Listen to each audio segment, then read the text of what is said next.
Everyone's wearing the same shoes and using the same phrases, watching the same shows, and you're just standing there, not because you don't know what's popular. You know, you see it everywhere. You just don't feel the pull. While everyone else is rushing to jump on the next trend, you're completely still, and maybe people called you boring, old-fashioned, out of touch. But here's the real question. Are you really missing out? Or are you seeing something they can't? Stick with me, because what you're about to discover might explain why you've always felt like you're watching the world from a different angle, and why that's not a weakness. It's actually a rare form of psychological strength. Let's start with what's really happening when someone chases a trend. It's not just about wanting new things. It's deeper than that. Psychologically, humans are wired for something called social proof. When we see everyone doing something, our brain whispers, maybe I should do it too. Maybe that's where I belong. It's an ancient survival instinct. Thousands of years ago, being part of the group kept you alive. Going against it could get you left behind, alone, vulnerable. But you operate differently. Your brain doesn't panic when you're not following the crowd. And there's a scientific reason for that.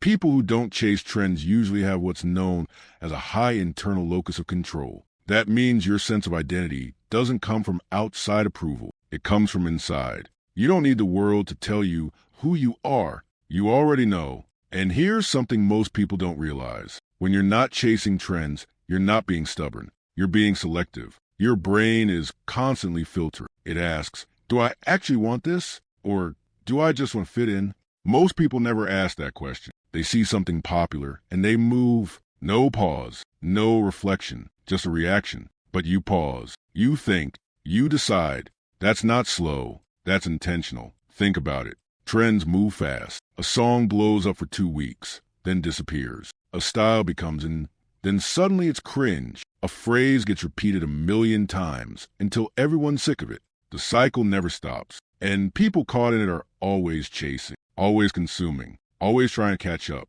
But you're standing still. And that stillness isn't emptiness. It's clarity. But here's the deeper psychology at play. People who don't follow trends often have something called delayed gratification mastery. You've trained your brain to wait, to observe, to let the hype die down before you decide if something actually matters. While others are buying things they regret in 3 months, you're watching. While they're adopting personalities that don't fit, you're staying rooted. That takes discipline. That takes self-awareness. That takes a kind of confidence most people never develop. Now, let's talk about why this makes some people uncomfortable. When you don't follow trends, you're quietly challenging the system. You're saying, I don't need what you're selling. And that makes you unpredictable. People can't categorize you. They can't put you in a box. And humans hate that. We love labels. We love knowing who someone is at a glance. But you don't give them that comfort. You're not trying to be mysterious. You're just being yourself. And somehow, that feels like rebellion. There's also a loneliness to it. Let's be honest.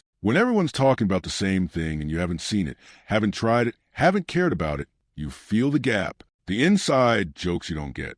The conversations you can't join. The feeling that maybe, just maybe, you're missing something important. And that doubt creeps in. Am I too different?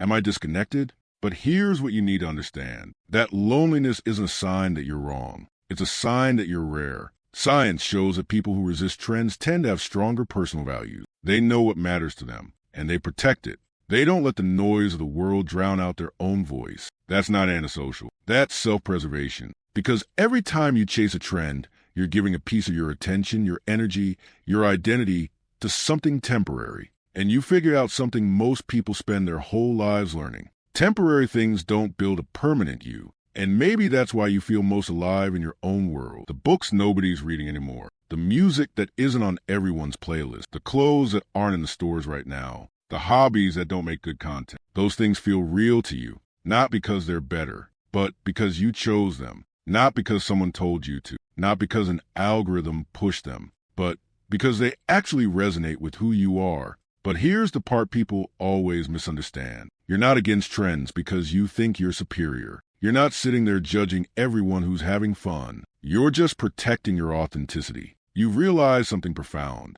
If you become whoever the world wants you to be this month, who are you when the trend changes? Where do you stand when the ground keeps shifting? You'd rather be consistent than cool. And that's not boring. That's brave. There's a concept in psychology called identity foreclosure. It's when someone adopts an identity without ever really exploring it. They just take what's given, what's popular, what's easy. But you've done the opposite. You've gone through identity achievement. You've asked a hard question. You've explored. You rejected things that didn't fit. And you've built something solid. Something that doesn't crumble when the trend dies. And let's talk about the pressure. Because it's real. Social media makes it worse. You scroll, and everyone's doing the same thing. The same challenge. The same aesthetic. The same words. And the algorithm rewards it. The likes flood in. The validation comes fast. And you see it. You feel the pull. Maybe I should try it. Maybe I'd fit in better. But then you stop. Because deep down you know something they don't. Trends are a form of validation. They expire. But self-respect, that's owned. That lasts. So what does all this mean? It means you're not missing out. You're opting out. You're not disconnected. You're selectively connected. You're not stuck in the past. You're not rushing toward the future. You're present, right here, being exactly who you are. While the world keeps spinning faster, you're standing still. And that takes a different kind of courage. Because here's the truth nobody wants to say out loud. Most people don't know who they are. They know who they're supposed to be this week. They know what's cool right now. But if you strip away the trends, the brands, the popular opinions, what's left? For you, there's an answer. For them, there's silence. You're not better than anyone, but you're free in a way they're not. Free from the exhausting cycle of always needing to be relevant, always needing to keep up, always needing to prove you're part of something. You don't need to prove anything. You already are something. And that something doesn't need a viral moment to exist. So the next time someone says, you're so out of touch, just smile. They think touch means following. You know touch means feeling, and you feel deeply.